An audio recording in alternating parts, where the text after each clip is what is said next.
Hello and welcome back to Lorcana Villain. My name is Baker, and today we're going to be taking a little look into Jafar Striking Illusionist, one of the upcoming cards from the next set into the Inklands. For the online client for Lorcana, all of the Into the Inkland cards have officially been added and have been people can now start playtesting with them.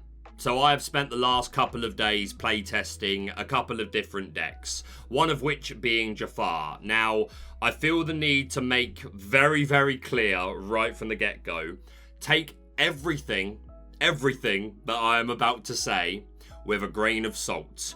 We're going to look at my early impressions for Jafar. Now, I need to premise this by saying a few things, and this is important. The set isn't even officially out yet for real life playtesting, but online playtesting does offer something, I believe, to Lorcana. It shouldn't be just written off as far as the data goes of what we can see performing well online. However, as I said, we are 2 days into the set being available to play online.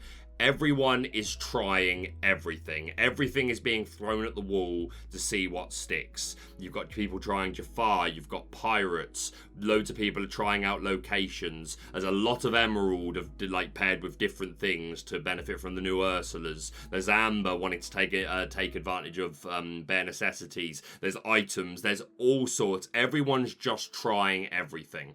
And because it is in between seasons for the online client, the way it works is normally during season you have ranks, and the more you win, you work your way up ranks, and you are paired with people close to your rank. Whereas because we're off season at the moment, it's just one big pool, so you could be paired with anybody, and new people are joining Lorcana all the time, especially at just before the release of a new set. I'm always seeing new people online on Discord saying, hey, I'm brand new, I'm looking to start getting into this game online. So the first couple of days is a variety in testing. Some people you're facing a less experience, plus even the experienced players are just trying everything, seeing what works. So there is no way that we can have any idea about what the next meta is going to look like yet. I dare say in a week or two, especially after the physical release. I imagine fairly soon after that we'll start to see at least an idea of what the meta is going to look like. It won't be completely told. I think Season 2, Rise of the Floodborn format, first few tournaments were a little...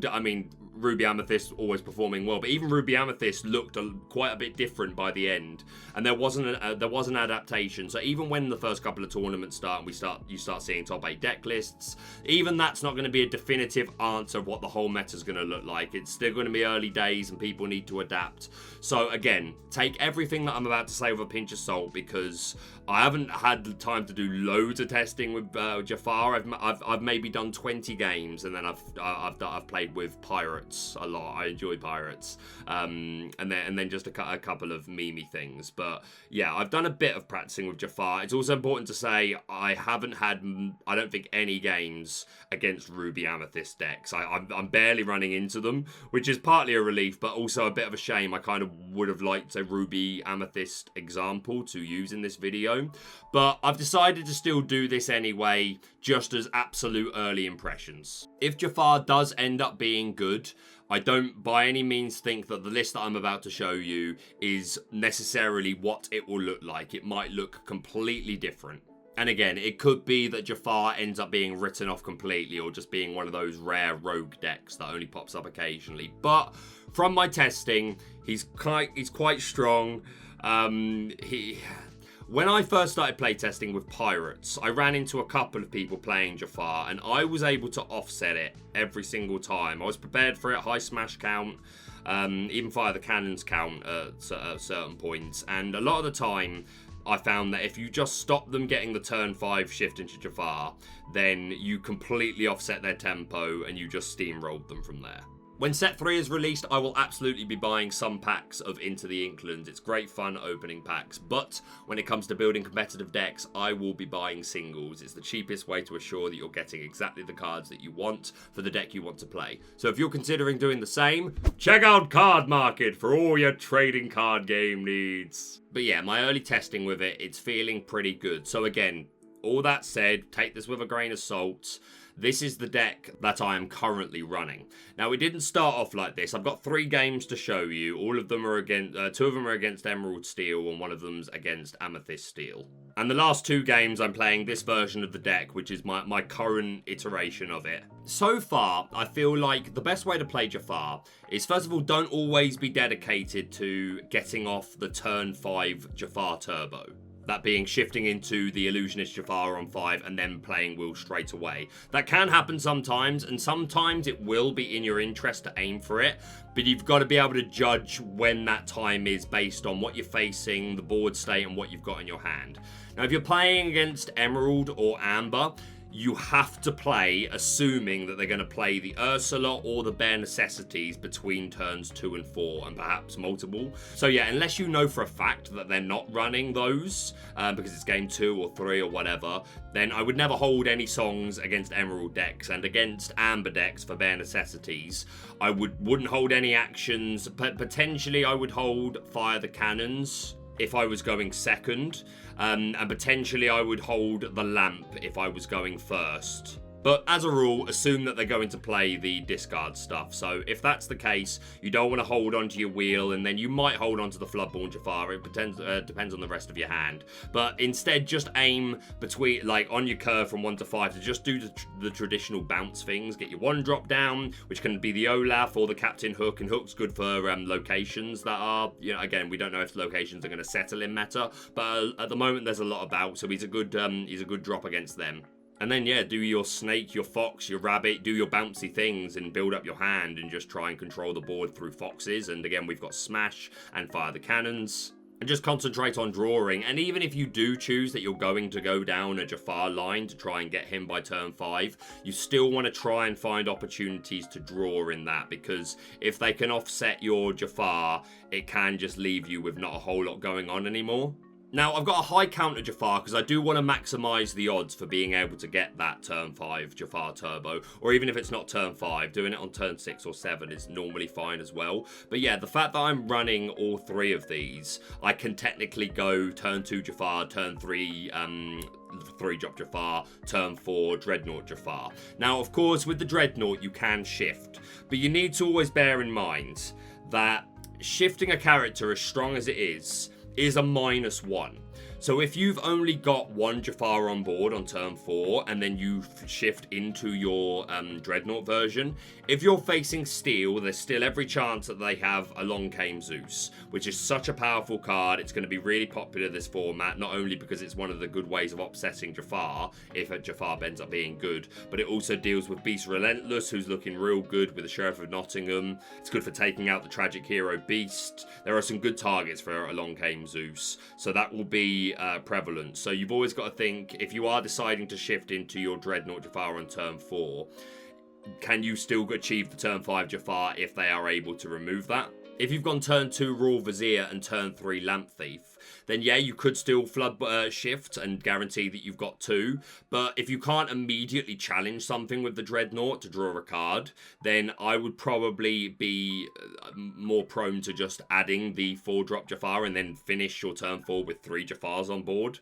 The Royal Vizier can be helpful anyway, because hitting for 3 for a 2-drop is still good, and dealing for evasive. Again, I'm not seeing a lot of evasive, but it could settle that way. And the Lamp Thief, again, you're not drawing any cards. With, like, in most decks outside Jafar, you'd prefer this to be Maleficent, but just getting to look at the top 2 cards of your deck and decide which one you want. Maybe that's helping you find the right Inkable. Maybe that's helping you find the Striking Illusionist. Maybe if you didn't hold on to the wheel, or friends on the other side because they're playing Emerald and you were afraid of Ursula, then maybe it's helping you find that. And even if you don't achieve turn 5 Striking Illusionist wheel, even if you can get the Striking Illusionist down and then sing friends on the other side and just get a casual draw 2, and the Lamp I actually think is really underrated. It should probably be cut. And I'll show you another version of this deck of what I actually imagine it will end up looking more like when it's at its best. But I'm really enjoying the lamp. It provides not only if you get it down turn 2, then either turn 3 or 4. If you get Jafars down on them, can just be an instant draw 2. You've got to be a little bit careful if you're facing steel, because obviously there's Benja, although I'm not seeing tons of items at the moment, so again, it depends how common item removal is.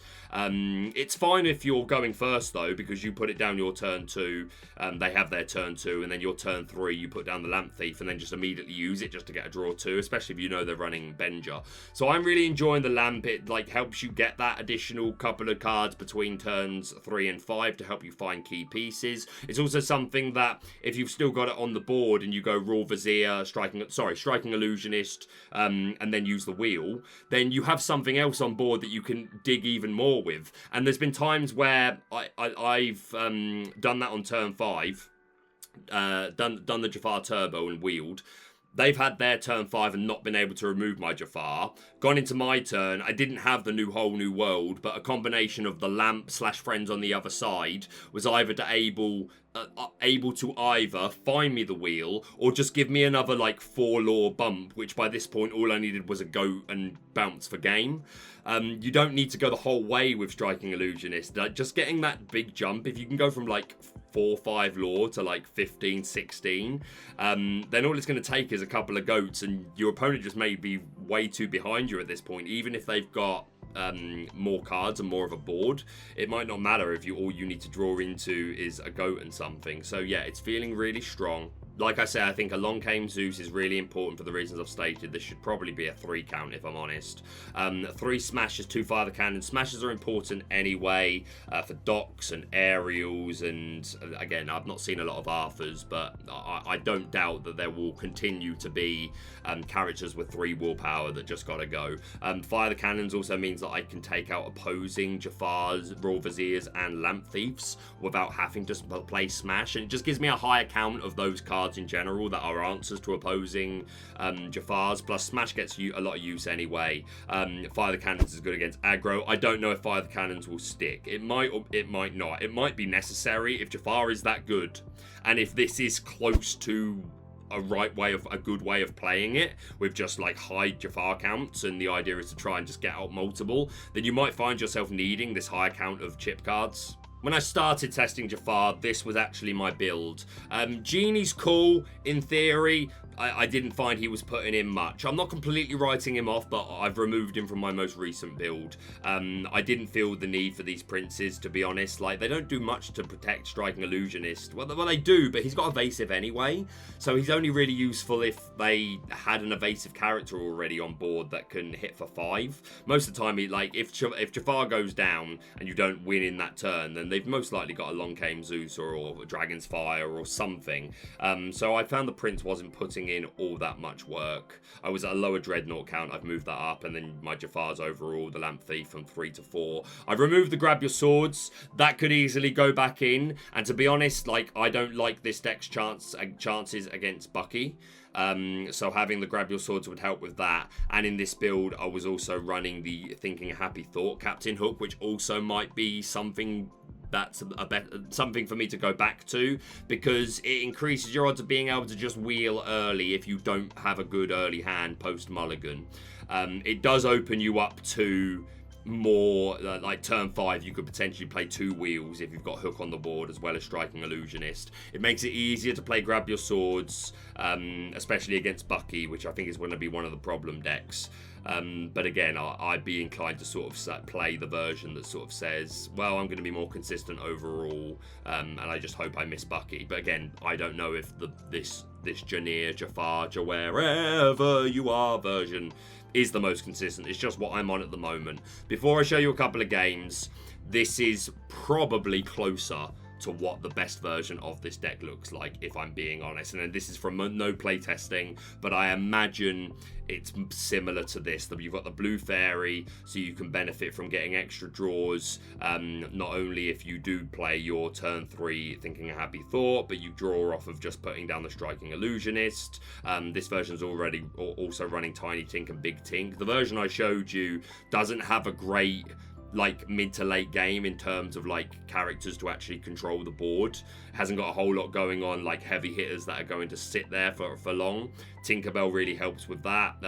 She's a presence that can like control the board, and again it's another grab your swords target and a blue fairy target, so something like this might be similar to what a version that you might want to play. But yeah, I'm enjoying the Lamp Thief count as it stands. You could also put in the Keeper of Secrets or the Wicked Sorcerer Jafar from Chapter 1. But again, having a 2, 3, and a 4 Jafar just increases your odds of being able to have multiple out. You might want to cut the lamp. I'd say at least try the lamp. It's probably a meme, but I'm really enjoying it. And again, like we've got so many Jafars in this deck that a lot of the time it is just a draw 2 for 2. It's uninkable. And yeah, I do think this should probably be a 3 count of Along Came Zeus. You could cut the Yzma. Again, it's another character that like turn 6. If you don't have another wheel, it's something else that can let you draw cards off of an exerted Striking Illusionist. So yeah, this is the version that I'm enjoying. But yeah, we've got 3 games to show you. Let's go into another game, again against Emerald Steel. This has been a very popular combo, people trying the Ursulas and things like that. We're going first. So again, I throw my wheel at my friends because we're against Emerald. Always suspect that they're going to go turn to Ursula to remove your songs. But I still keep the 3-4 Jafar because I could draw into another wheel. I just need to find the Striking Illusionist. But putting down this Jafar on turn 3 is not terrible. It lets you do look at the top 2 cards of your deck. And having a turn 4 either as a hard drop for the Dreadnought or to shift and immediately challenge something isn't bad. And at the end of the day, I'm a Jafar deck. I want to see my Jafar pieces. But we throw everything else because I want to find some earlier drops. We find Beast Dreadnought, Snake, Olaf, and fire the cannons. I have to throw one of these Dreadnoughts, throw down the Olaf, ready for a turn to bounce with Snake and pass. They ink Nottingham. Throw down a Captain Hook, Forceful Duelist. We draw an Olaf, who's immediately inked. We quest up, at least I hope so. Yeah, we quest up and then return it back with Snake and pass. They ink a Fang. So lots of locations being tried, and lots of Morph, just Emerald in general. Throw down a Morph, we draw the wheel, we ink that Olaf, throw down our Lamp Thief, and we do find our Striking Illusionist. So already I'm seeing a path to get our combo going. Pass over to them, they ink a ink a Prince, and shift onto their Morph and get the Robin Hood play off. They quest up immediately, pass over to us. I do ink the Beast reluctantly. It never feels good. And again, I go for the hard drop here because if I'd have shifted and they go Along Came Zeus next turn, then that's not good. I'm also aware that they might wheel themselves. I could have shifted onto the Lamp Thief and gone Snake into Robin Hood, taking myself out but doing 3, and then I go Royal Vizier onto Robin Hood. That would have let me draw a card, but then I know I'm exerted, I've only got 1 willpower left, and then the Captain Hook takes me out, and then I've got nothing. So absolutely not worth. So we just put the hard Dreadnought drop, they ink a Mad Hatter, which a month ago would have been weird to see, but the last couple of weeks of Season 2 format, he was cropping back up, so I respect it. They quest and pass over to me. We ink our second copy of Striking Illusionist, and now we do shift onto the Lamp Thief. I decided to keep the Whole New World at the top because I know I'm about to draw into it. So we sing Whole New World with Jafar. Do all of this lore gain. If I did edit this right, then this should be about to jump. Yeah, it did the jump there.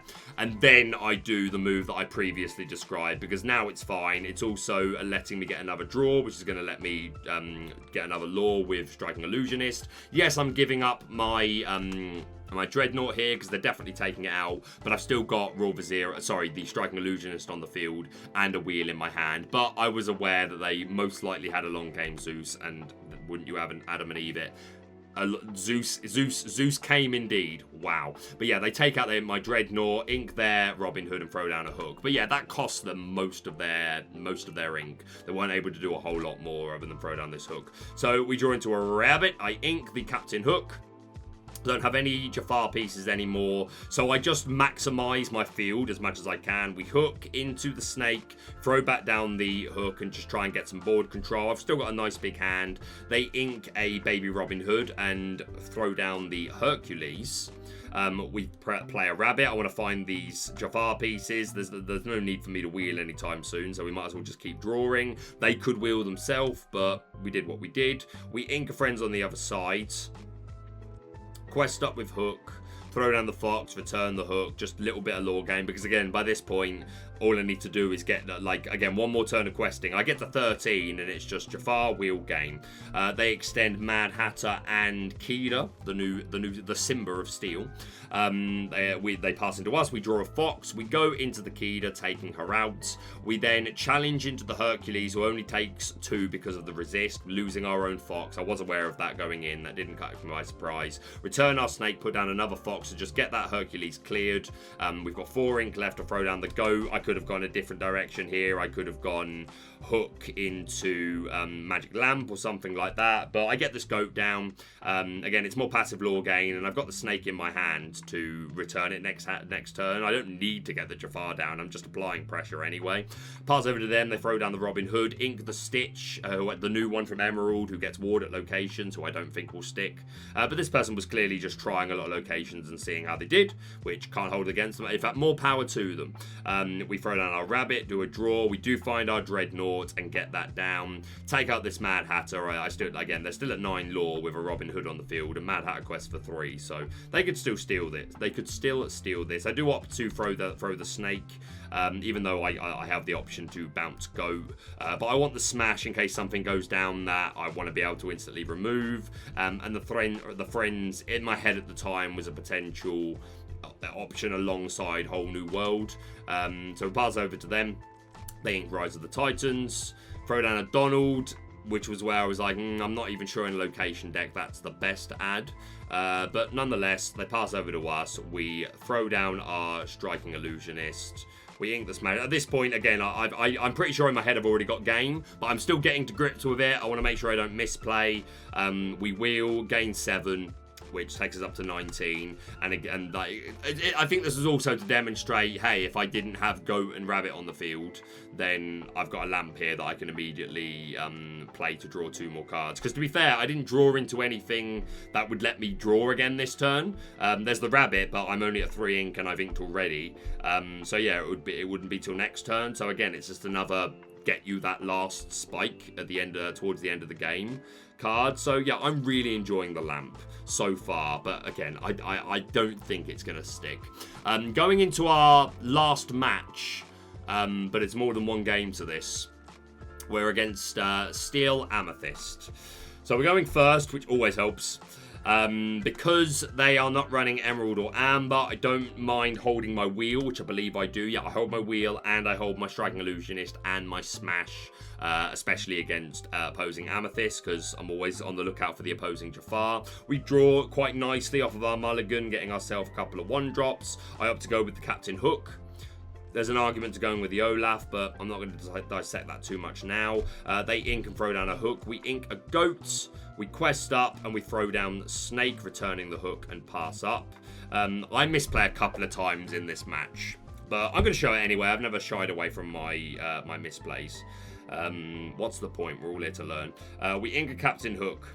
I do opt to smash the Pinocchio. I don't know if this was right, but that's not what I'm talking about when I say I misplay. This is the first misplay where I quest that. I don't know what I was thinking. I'm not sure if I was. I'm not saying this is an excuse, but I was playtesting all day, and there were times where I was also turning and having conversations with my mum. This might not have even been one of those moments. The only reason I say it is because I don't feel like I misplay. I don't feel like I would have done this if I'd have been fully concentrating. Maybe I was, and I was just a silly 5 seconds, but nonetheless, I shouldn't have done that, but it happened. They ink Keeda, throw down a Prince, pass over to us. We draw a second Striking Illusionist. I throw away the friends here because in my head, I don't really have a whole lot of options. I could have actually... To be fair, I did. Like, in my head, I was like, right, I'm dropping Dreadnought, and then the next turn, I'm playing Striking Illusionist and playing Wheel. In my head, that's just what I'm doing. Even though they could have offset that, so I get so punished by... What I'm about to do, I get so punished by a Lorcan Zeus here, because I have nothing. All I can do the following turn is ink and play Wheel, and then have nothing left to do. So this was probably greedy. I probably should have just inked one of the Royal Viziers and played the friends. I mean, don't get me wrong, that's slower. I definitely took the YOLO move, and it is the move that like gave me a lot more to gain.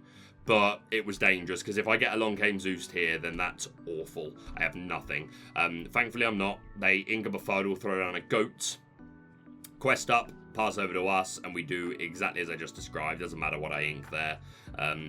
We go in, and we wheel up. There was also an argument that I could have just gone... I didn't need to do that next turn necessarily. I could have challenged... I could have taken out the Prince with Dreadnought. No, I couldn't. I only challenged for 3. He's got resist 1. No. Ignore me. Ignore me! So yeah, we do the Jafar turn 5 turbo. There's the fade for me getting to 9 lore. Pass over to them. This is a misplay on their behalf, but learning experience, hopefully, for you people at home. Jafar has evasive. They definitely thought that they could challenge him with Goat there, but nonetheless, they throw in a Maleficent, ink a Duck, Wendler, I think her name is, or Wendy, something like that. I'm still not used to it yet. And throw in a second Maleficent quest up. Explanation point here, not a misplay, but I could have gone a few different ways with this turn. I opt to just ink the Fox, and I'm pretty sure I just play Wheel here, but... This is something that you'll have to take into consideration with your own testing and like your own opinion on it, really, because I could I opt to go Wheel so that I then, from my hand of 7, have 5 ink left to potentially play Friends on the other side, put down the lamp, do other things. That's what I opt for. There's an argument to be made, considering their field, that I could have done this a different way. I could have gone Royal Vizier into Madam Mim Fox to take out the Prince. I don't think that was necessarily better. There's an argument definitely to having smashed one of the Maleficents and then putting down the Royal Vizier and then singing Whole New World.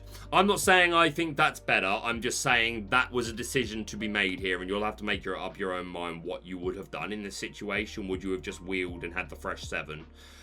Because Wheel here is putting me up to 16 lore. So technically, from that point, all I need from the 7 cards and 5 ink is 2 lamps or a lamp and a Friends on the other side, and that's game. So I would say that I probably make the right decision, but for you to decide at home. 6 ink to play with. Yeah, to be fair, yeah, 6 ink. But nonetheless, this is what I do. We spin that wheel with Jafar, putting me up to a 16. I give the whoops because it was the closest I could think to sorry, because this just didn't feel good. Some bit... I'm like, alright, I felt a little good. I am a villain. But, like, I'm a villain with a conscience. And it just didn't feel fair.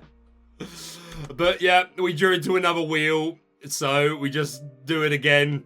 Again, the whoops. It's the closest thing to sorry. I feel like well played would have been bad manners, BM, because like that wasn't well played. You Jafar turboed 3 times. That's all you did. Well played, man. That was a really good game.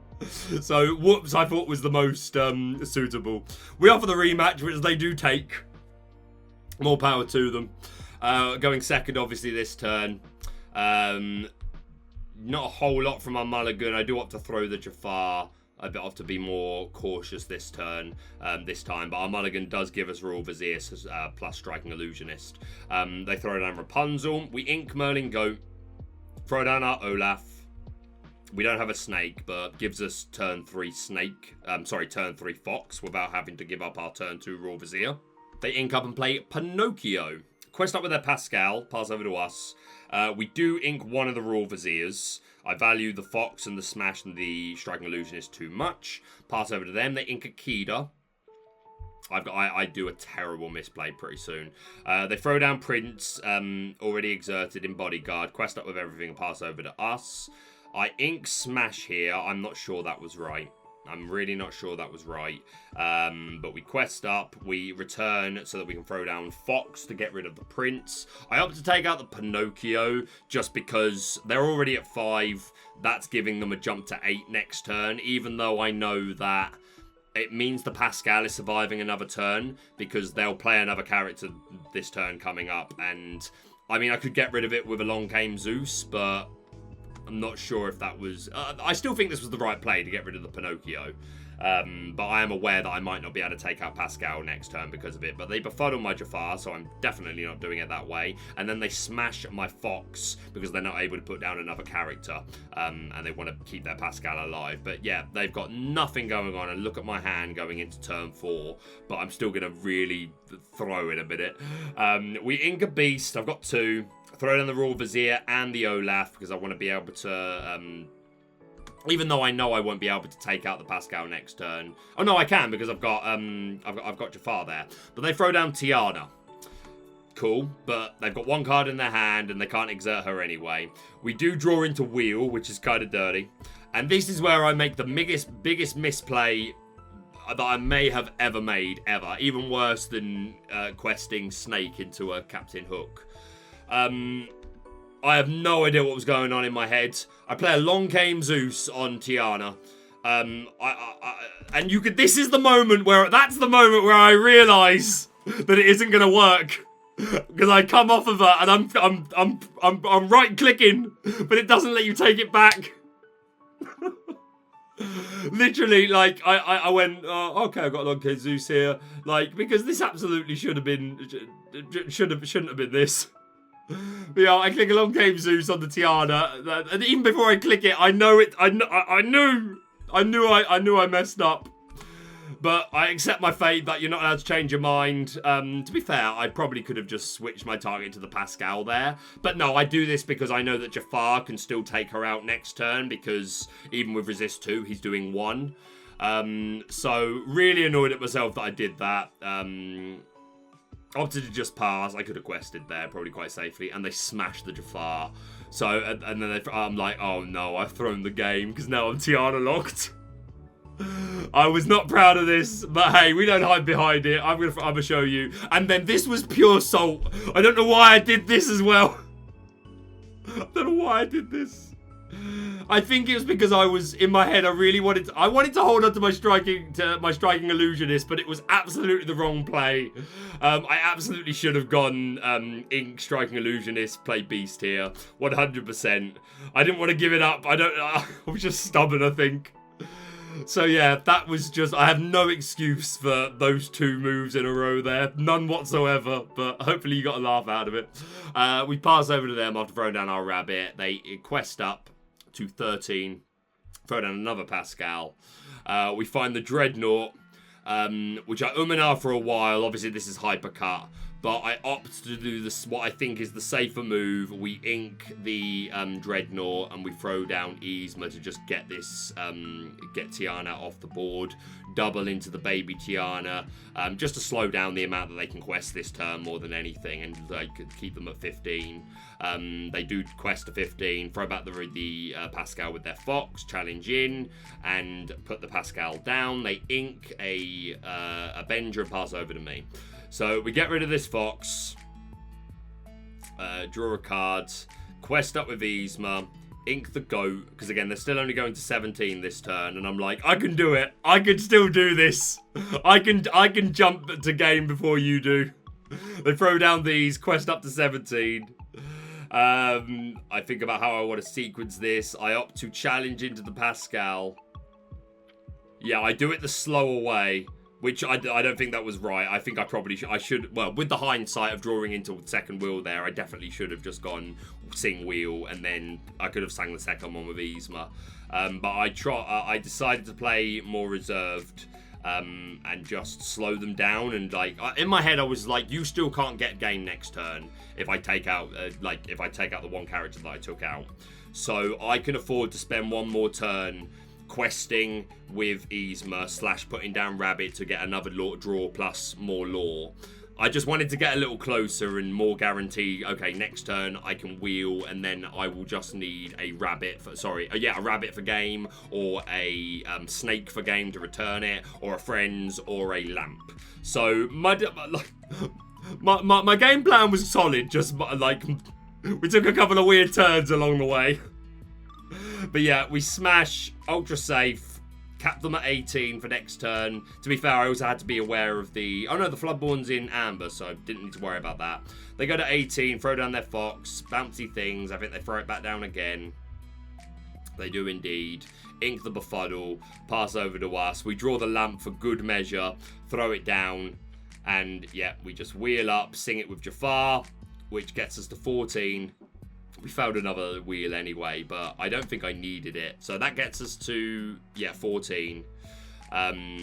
We play the Lamp, lets us draw two and gain 2, takes us to 16. And I do end up wheeling here just because it's quicker, but I didn't need to. I have Yzma quest for 2, Snake quest for 1 to 19, and I have a Friends on the other side in my hand. But I'm more reiterating that sometimes you do need that extra, just little bit of a jump, and Magic Lamp so far has been quite good for that. But yeah, nonetheless, it was irrelevant because we draw into another whole new world.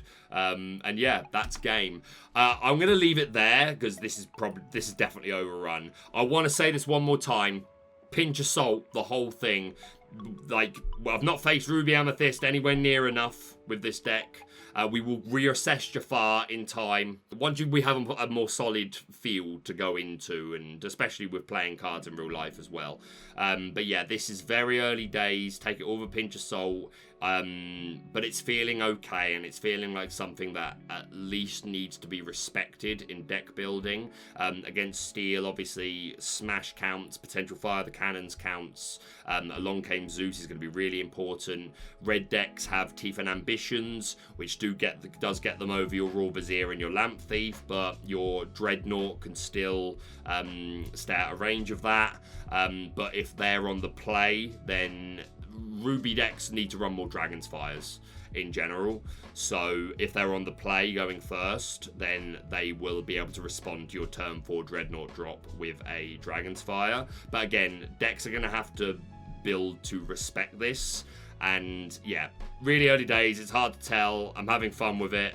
It feels kind of crazy. Think of this video as like research 1.0 and discussion. Let me know down in the comments if you've been trying Jafar or been up against Jafar online. What's your experience been? What does your list look like? What do you like or not like about what I've shown you? And I've shown you 3 different versions. We've got the Return to Jafar, which was my first version, running the Thinking Happy Thought Captain Hook and the Grab Your Swords. We've got Janir, Jafar, Wherever You Are, which is my most recent adaptation and the version I'm enjoying the most. And then we've got Jafar Fairy, or Fairy Jafar, which is probably, I feel like this is probably the best way of playing it with Tinks. But yeah, let me know your thoughts down below. Again, we'll come back to Jafar, but I want to do videos for other things as well. Like, I could easily just sit and wait and not do much for the next couple of weeks and then just report on what's already proven to be good. And I will do that, but I want to be part of the research stage of it as well, and like, you know, help us find what's working and what's not. And again, this is just very early thoughts, but I've rambled as always. But that's it from me for now. If you're brand new to the channel, please subscribe for all things Lorcana. Hit the like button to show your support, and we'll see you soon.